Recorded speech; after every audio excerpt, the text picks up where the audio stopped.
네, 오늘 주신 말씀은 열왕기상 12장입니다.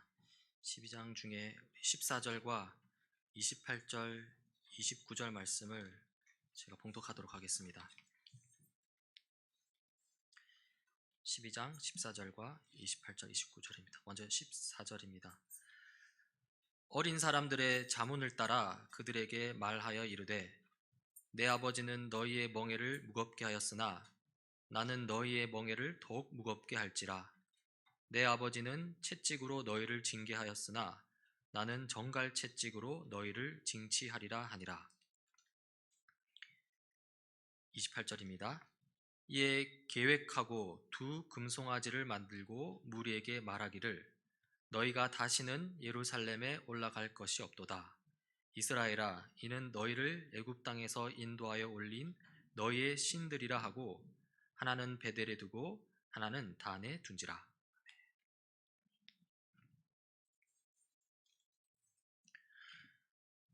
솔로몬은 이제 죽었습니다. 이제 온 이스라엘 백성이 솔로몬의 아들 르호보암을 왕으로 세우려고 합니다. 그래서 세겜에 모였는데요. 이 솔로몬의 아들 르호보암도 세겜으로 이제 왔습니다. 이 세겜은 이스라엘 역사에서 의미가 깊은 곳입니다. 이스라엘을 약속의 땅 가나안으로 이끈 지도자, 그러니까 여호수아죠. 이 여호수아와 관련이 있는데요.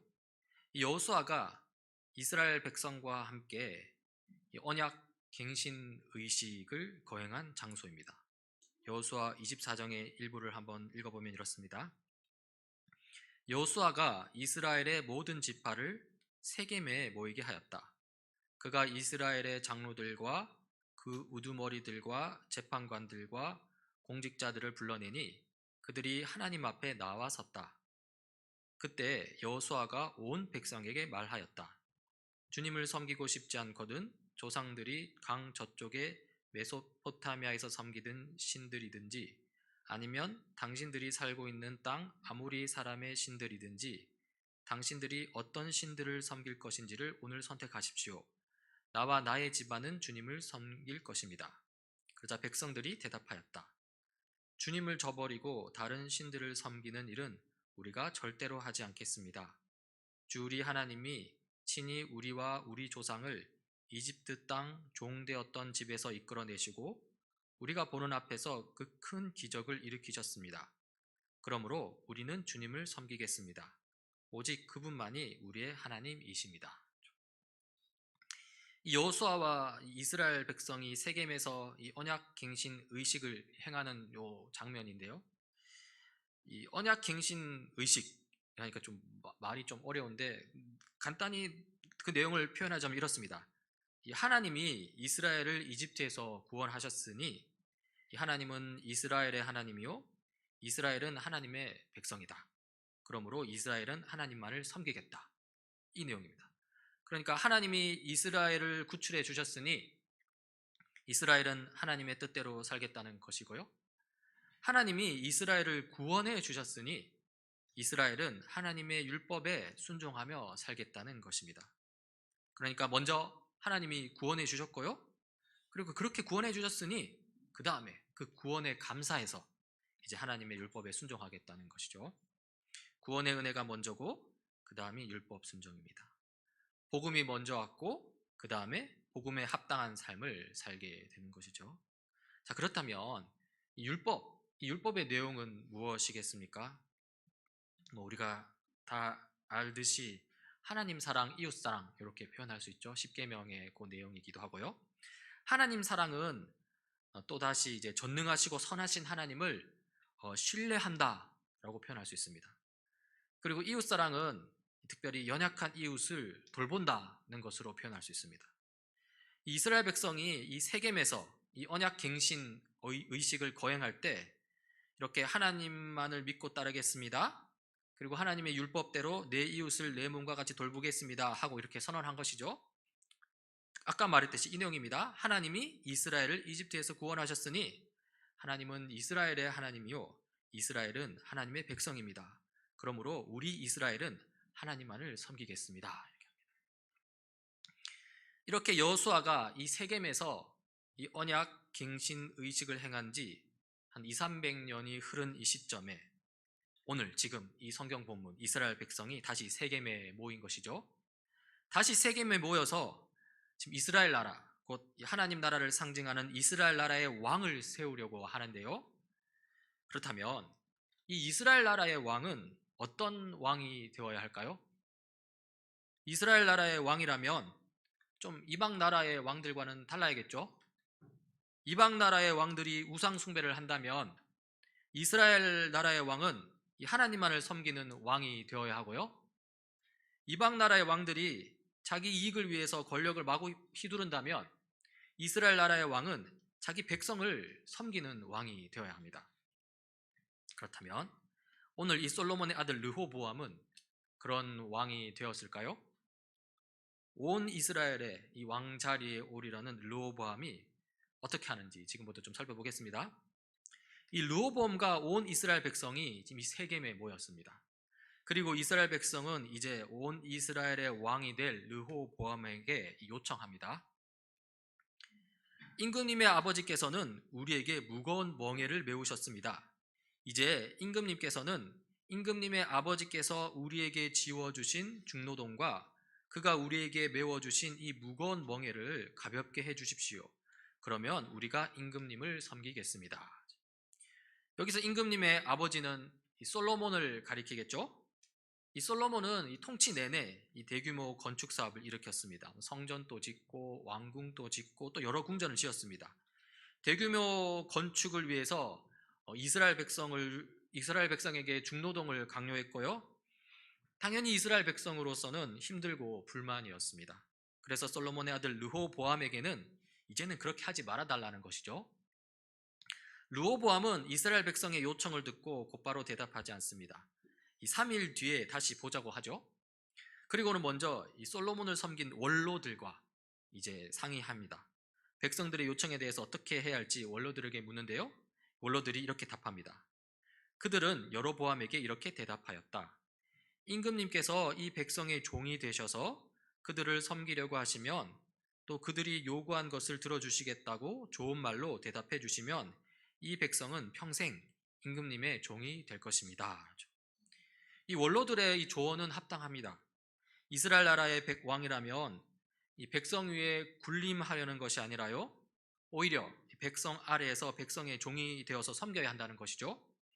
참으로 이 하나님과 이스라엘 사이에 맺은 언약에 합당한 조언입니다. 그렇다면 르호보암은 이 원로들의 조언을 받아들였을까요? 그렇지 못했습니다.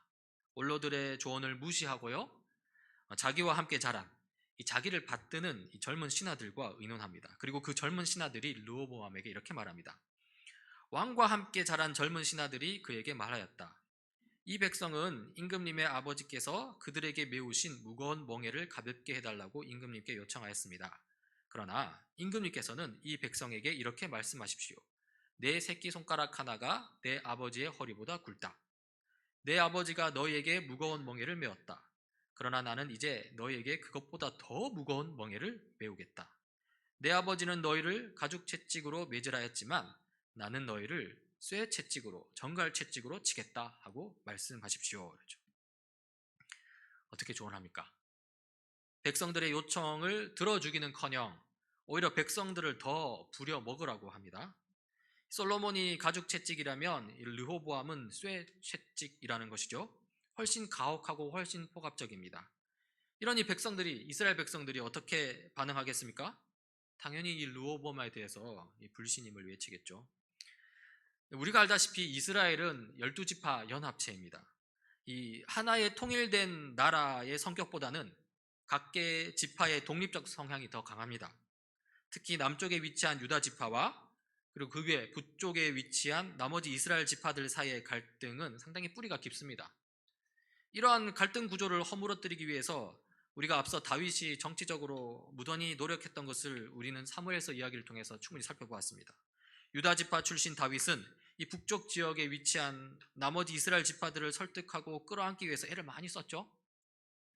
그런데 이 다윗의 손자인 유다 지파 출신 르호보암이 지금 이스라엘 백성의 요청을 무시하고요, 오히려 자기 아버지 솔로몬 때보다 더 백성을 부려먹겠다고 그러는 겁니다.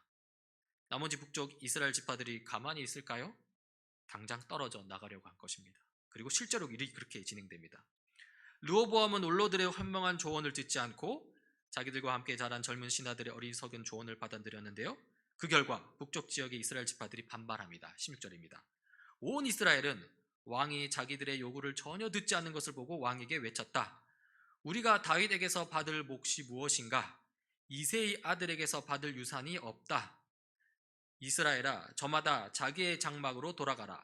다윗아, 이제 너는 너의 집안이나 돌보아라. 그런 다음에 이스라엘 백성은 저마다 자기의 장막으로 돌아갔다. 이스라엘 지파들이 어떻게 반응합니까? 지금 이 잘못된 판단을 하고 있는 르호보암에게만 불만을 표하는 데 그치지 않습니다. 그 불만은 다윗에게로 올라가고요. 다윗의 아버지 이새에게까지 올라갑니다. 결국 이들 이스라엘 백성의 반감은 유다 지파에 대한 반감이고요. 이는 곧 남쪽 유다 지파와 북쪽 이스라엘 지파들 간의 분열을 의미합니다. 북쪽 이스라엘 지파들의 이 반감과는 달리 남쪽 유다 지파는 이 르호보암 아래에서 더욱더 뭉치는데요. 이 17절입니다. 그러나 유다의 여러 성읍에 살고 있는 이스라엘 자손은 유다 지파 자손이겠죠.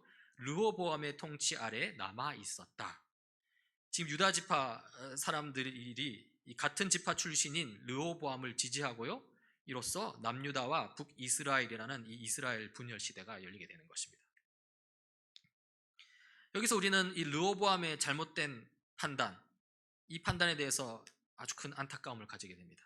르호보암의 통치 스타일은요, 전형적인 이방 나라의 통치 스타일입니다. 이웃을 사랑하기보다는 이웃을 이용하는 정치입니다. 특히 이웃을 섬기기보다는 이웃을 짓누르는 정치입니다. 사실 르호보암의 통치는 그 옛날 이스라엘 민족을 노예로 부리고 억압했던 이집트 바로의 통치와 다르지 않습니다. 열왕기서 저자는 이 르호보암의 통치 스타일을 이집트 바로의 통치와 비교하는데요. 한 군데만 살펴보자면요. 예전에 지금 이스라엘이 이집트에서 노예 생활을 하던 시절입니다. 그때 이스라엘 백성을 풀어달라고 모세가 이집트 바로에게 요구를 하죠. 이렇게 말하는데요. 그에 대해서 그렇게 요구를 하는데요. 그 요구에 대해서 이집트의 왕 파라오는 이렇게 대답합니다. 너희는 벽돌을 만드는 데 쓰는 짚을 더 이상 이전처럼 저 백성에게 대주지 말아라. 그들이 직접 가서 짚을 모아오게 하여라. 그러나 벽돌 생산량은 이전과 같게 하여라. 만들어내는 벽돌의 수가 줄어들어서는 안 된다. 그들이 게을러서 그들의 하나님께 제사를 드리러 가게 해달라고 하면서 떠든다. 해방시켜주기는커녕 지금 더 힘들게 부리겠다는 것이죠. 노동 환경을 더 열악하게 만듭니다. 기존에 대주던 재료들을 안 주면서 또 생산량을 똑같이 유지하라고 하죠. 이것은 가죽 채찍질보다 더한 쇠 채찍질을 하겠다던 이 르호보암의 모습과 다를 바 없습니다. 이렇게 이스라엘 나라의 왕 르호보암이요, 이방 나라 이집트 왕 바로를 똑같이 따라하고 있습니다. 그리고 어디서 지금 그렇게 하고 있냐면요, 바로 수백 년 전 언약 갱신 의식이 거행되던 세겜, 이 하나님만을 섬기고 이웃을 내 몸같이 돌보겠나라고 선했던 세겜, 그 세겜에서 이 포갑적인 이방 나라의 통치를 쫓아가고 있다는 것이죠.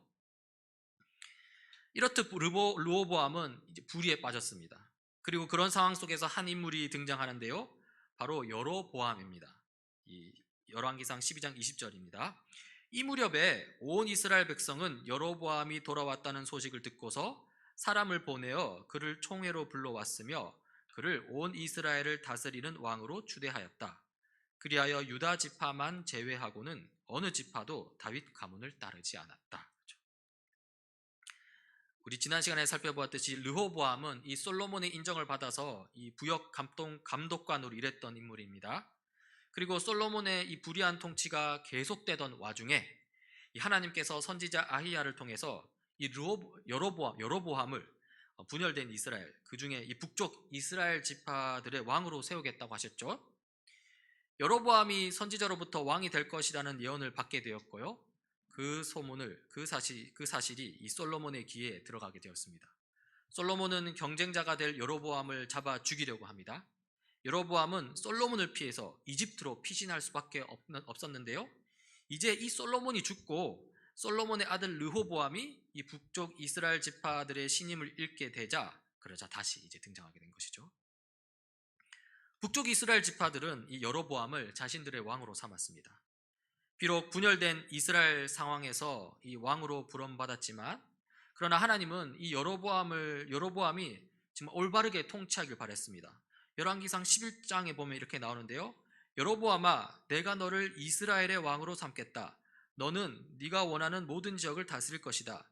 네가 나의 종 다윗이 한 것과 같이 내가 명령한 모든 것을 따르고 내가 가르친 대로 살며 내 율례와 명령을 지켜서 내가 보는 앞에서 바르게 살면 내가 너와 함께 있을 것이며 내가 다윗 왕조를 견고하게 세운 것 같이 너의 왕조도 견고하게 세워서 이스라엘을 너에게 맡기겠다. 자, 이렇게 하나님께서는 여로보암에게 말씀하셨는데요. 그렇다면 여로보암은 하나님께서 처음 부르셨을 때 이때 의도하셨던 것처럼 그렇게 하나님만을 섬기는 나라로 이 북쪽 이스라엘을 통치하였을까요? 하나님의 율례와 명령에 순종하는 나라로 북쪽 이스라엘을 다스렸을까요? 여로보암은 이 세겜에서 이렇게 왕의 자리에 오르는데요. 그러나 성경은 이렇게 기록합니다. 그런데 여로보암의 마음에 잘못하면 왕국이 다시 다윗 가문으로 돌아갈지도 모른다는 생각이 들었다. 뭔가 뭔가 좀 불길하죠? 이 여로보암의 마음에 불안감이 있다는 것입니다. 그리고 그 이유가 다음 구절에 나옵니다. 27절입니다. 이 백성이 예루살렘에 있는 주님의 성전으로 제사를 드리려고 올라갔다가 그들의 마음이 그들의 옛 주인인 유다왕 르호보암에게로 돌아가게 되는 날이면 그들이 자기를 죽이고 유다왕 르호보암에게로 돌아갈지도 모른다는 생각이 들었다. 이스라엘은 매년 이 절기가 되면요, 이 성전이 있는 예루살렘으로 예배하러 제사하러 올라갑니다. 이것은 이스라엘 12지파 모든에게 해당되는 일입니다. 그런데 이 성전이 있는 예루살렘이 어느 영토에 속해 있습니까? 르호보암이 다스리는 남쪽 유다 영토에 속해 있습니다. 성전이 있는 예루살렘은 사실 남유다의 수도이기도 합니다. 그런데 매년 절기를 지키려고 이 북쪽 이스라엘 백성이 유다 예루살렘에 내려갔다가요, 거기서 이 백성들이 여로보암 자기 자신을 배신하고 유다 왕 르호보암에게로 마음이 쏠릴까봐, 거기로 마음을 돌릴까봐 이 걱정이 되었던 것이죠. 그래서 여로보암이 어떻게 하냐면요, 이 상당히 그럴듯한 방법을 고안해냅니다. 그게 28절에 나옵니다. 여로보암 왕은 궁리를 한 끝에 금송아지 상 2개를 만들었다. 그리고는 백성에게 이렇게 말하였다. 예루살렘으로 올라가는 일은 너희에게 너무 번거로운 일이다. 이스라엘 백성들아, 너희를 이집트에서 구해주신 신이 여기에 있다. 그리고 그는 금송아지상 2개를 만들어서 하나는 베델에 두고 다른 하나는 단에 두었다. 여로보암이 금송아지를 만들었다고 하는데요, 그러나 여로보암이 하나님을 완전히 이렇게 배척한 것은 아닙니다. 이 금송아지를 만들었다고 완전히 배척한 것은 아닙니다. 이스라엘을 이집트에서 구해주신 하나님이라고 분명히 말하고 있죠. 그런 인식이 있습니다. 단지 그 하나님을 표현하기 위해서 그냥 금송아지를 만든 것뿐입니다. 그리고 그 금송아지 2개를 만든 다음에요, 하나는 남유다로 넘어가는 남쪽 이 경계지역 베델에다가 세우고 다른 하나는 이 북이스라엘 영토의 최북단에 위치한 단에다가 이렇게 세우죠. 멀리 예루살렘 성전까지 갈 필요 없이 이 베델과 단에서 이스라엘 절기를 지키라는 것입니다. 어떻습니까? 여로보암은 이스라엘 백성이 좀 더 하나님을 손쉽게 섬길 수 있도록 이 묘안을 짜낸 것입니까? 아니면 아주 큰 잘못을 한 것입니까? 그냥 쉽게 생각하면 여로보암의 방법이 별 문제 없게 보일 수 있습니다. 하지만 결코 그렇지 않습니다. 여로보암은 이스라엘을 이집트에서 해방시키신 하나님을 표현하기 위해서 금송아지를 세웠는데요, 그런데 이 금송아지가 당시 이스라엘 주변 이방 나라들에게서는 이 힘과 풍요를 상징하는 우상신을 표현하기도 한 것입니다. 자, 그러면 이 금송아지는 이스라엘을 이집트에서 구출해내신 성경의 하나님을 상징한 것이 될까요? 아니면 힘과 풍요를 상징하는 이방 나라의 우상을 나타내는 것이 될까요? 그러니까 이스라엘 백성은 이 금송아지를 어떻게 받아들였을까요? 매우 안타깝게도 타락한 인간의 본성은 이 하나님의 은혜를 통한 안정감, 그 성경의 하나님을 통한 그것보다 나의 힘을 통한 안정감, 힘과 풍요를 주는 우상신을 더 추구하게 됩니다. 이스라엘을 이집트에서 구출해내신 하나님을 믿고 따르는 데에는 사실 나의 힘이 개입될 여지가 전혀 없습니다. 한번 보십시오. 이스라엘 백성이 이집트를 탈출할 때 자기 힘으로 한 게 있습니까? 하나도 없습니다. 하나님이 다 하셨습니다. 10가지 재앙, 구름 기둥과 불 기둥, 홍해를 가르신 것 모두 다 하나님이 하신 것이고요. 따라서 이스라엘을 이집트에서 구출해내신 하나님을 믿는다는 것은요, 나의 힘을 의지하지 않고 오로지 그 하나님만을 믿고 따른다는 것을 의미합니다. 방금 이스라엘을 이집트에서 구출해내신 하나님을 믿는다는 것은 나의 힘을 의지하지 않는 것이라고 했는데요, 다시 말해서 이것은 그 하나님을 따른다는 것은요, 결국 이스라엘 백성의 무능력, 이 나의 무능력을 인정하는 것이 됩니다. 그런데요, 타락한 인간 본성은 이 지점에서 불안감을 느낍니다. 내가 힘을 가지지 않는다면 불안합니다. 내가 나의 상황을 통제할 수 없다면 불안합니다. 결국 그 불안함을 잠재우기 위해서 내 주변 상황을 통제할 수 있는 힘을 가지길 원한다는 것이죠. 그리고 그러한 타락한 본성을 만족시켜주는 것이 바로 힘과 풍요를 상징하는 가나안 우상으로서의 금송아지입니다. 힘과 풍요를 상징하는 우상으로서의 금송아지는 신으로 이렇게 추앙받지만요, 그러나 그것은 진정한 신이 아닙니다. 아주 적나라하게 표현하자면 그것은 사실상 인간의 종일 뿐입니다. 그것은 인간의 찬양을 받을 만한 목적이 될 수 없고요, 오히려 인간의 힘을 위한 수단이자 도구일 뿐입니다. 사람이 이 힘과 풍요를 상징하는 우상으로서의 이 금송아지에 제사하고 예배하는 것은요, 진정으로 그 금송아지를 위해서 예배하는 것이 아닙니다. 그렇죠? 다른 더 큰 목적이 있습니다. 바로 힘이지요.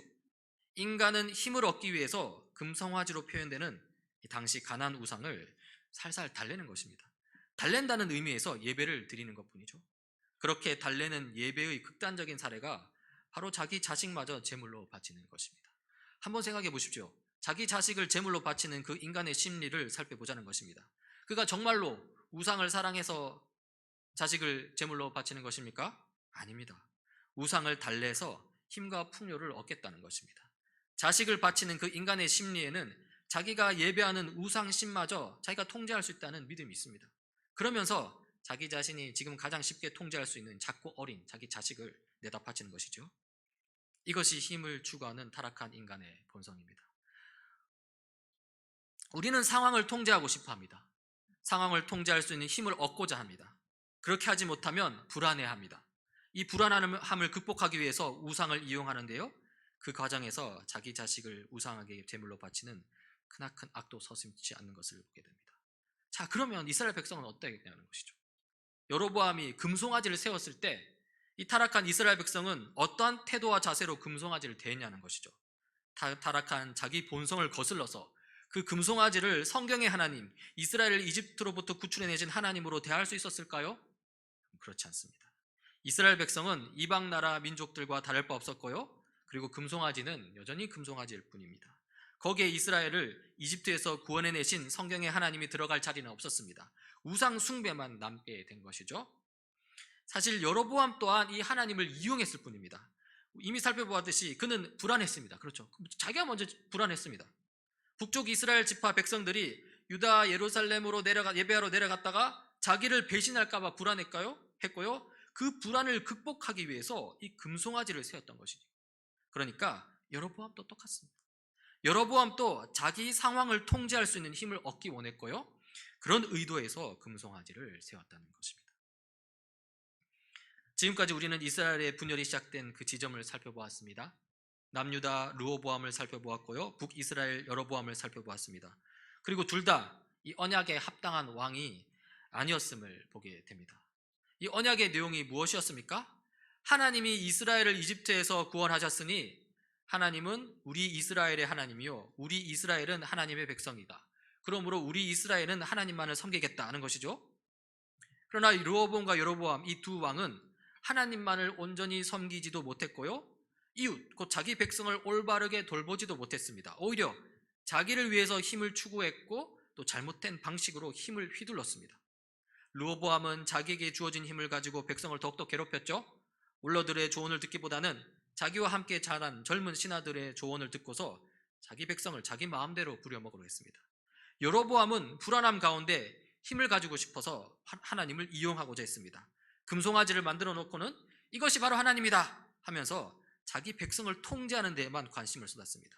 그러면서 자기 백성을 우상 숭배의 길로 이끈 아주 큰 잘못을 저지른 것입니다. 이 타락한 왕 르호보암과 여로보암 이야기가 오늘날 우리에게 주는 교훈은 무엇일까요? 여기서 우리는 이 다스린다, 이 통치한다는 것이 무엇을 의미하는지 살펴볼 수 있는데요. 이 르호보암과 여로보암은 둘 다 왕입니다. 왕은 이 다스리는 존재, 이 통치하는 존재죠. 그런데 우리 그리스도인도 마찬가지입니다. 그리스도인들도 이 왕과 같은 존재입니다. 베드로전서 2장 9절인데요. 여러분은 택하심을 받은 족속이요 왕과 같은 제사장들이요 거룩한 민족이요 하나님의 소유가 된 백성입니다. 그래서 여러분을 어둠에서 불러내어 자기의 놀라운 빛 가운데로 인도하신 분의 업적을 여러분이 선포하는 것입니다. 이 베드로는 그리스도인을 가리켜서 왕과 같은 제사장이라고 표현합니다. 제사장은 이 하나님과 세상을 중재하는 임무를 가지고 있죠. 실로 이 그리스도인은 이 하나님과 세상을 연결시키는 역할을 해야 합니다. 제사장으로서 그리스도인들은요, 세상 사람들에게 하나님이 어떠한 분이신지 보여주어야 합니다. 하나님의 업적을 선포하는 것이죠. 이 율법에 순종하는 거룩한 삶으로 하나님이 이루신 업적을 보여주고요. 또 그렇게 해서 세상 사람들을 주님의 빛 가운데로 이끌어야 합니다. 그리고 또 그렇게 거룩한 삶을 살아가는 것이 바로 곧 세상을 다스리는 방식이 됩니다. 거룩한 삶이 언약에 합당한 왕다운 모습이라는 것이죠.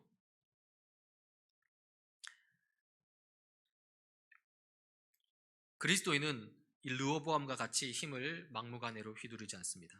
세상 속에서 갑질하거나 권력에 취하지 않는다는 것이고요. 또 그리스도인들은 여로보암과 같이 불안에 떨면서 힘을 추구하지 않습니다. 힘을 얻기 위해서 내 뜻대로 상황을 통제하기 위해서 하나님을 도구화시키고 수단화시키지 않는다는 것이죠. 사실 르호보암의 죄와 이 여로보암의 죄는 동전의 양면과도 같은 것입니다. 불안하기 때문에 힘을 가지려고 하고요. 또 그 힘을 휘두르기 때문에 또 더 불안한 것입니다. 힘은 힘으로 망하게 되어 있습니다. 그래서 자꾸 더 힘을 추구하려는 것이죠. 악순환입니다. 그 악순환에서 빠져나와야 합니다. 그리고 거룩한 삶, 이 언약에 합당한 왕다운 삶으로 들어와야 합니다. 그리고 이렇게 거룩한 삶, 언약에 합당한 왕다운 삶은요, 바로 우리가 영원히 추구해야 할 삶입니다. 예수님이 이 땅에 다시 오셔서 이 세상을 완전한 하나님 나라로 바꾸시면요, 그때 거기서 또 제대로 왕 노릇을 하게 되는데요. 요한계시록 22장 5절입니다. 다시 밤이 없겠고 등불과 햇빛이 쓸데없으니 이는 주 하나님이 그들에게 빛이심이라 그들이 세세토록 왕 노릇 하리로다.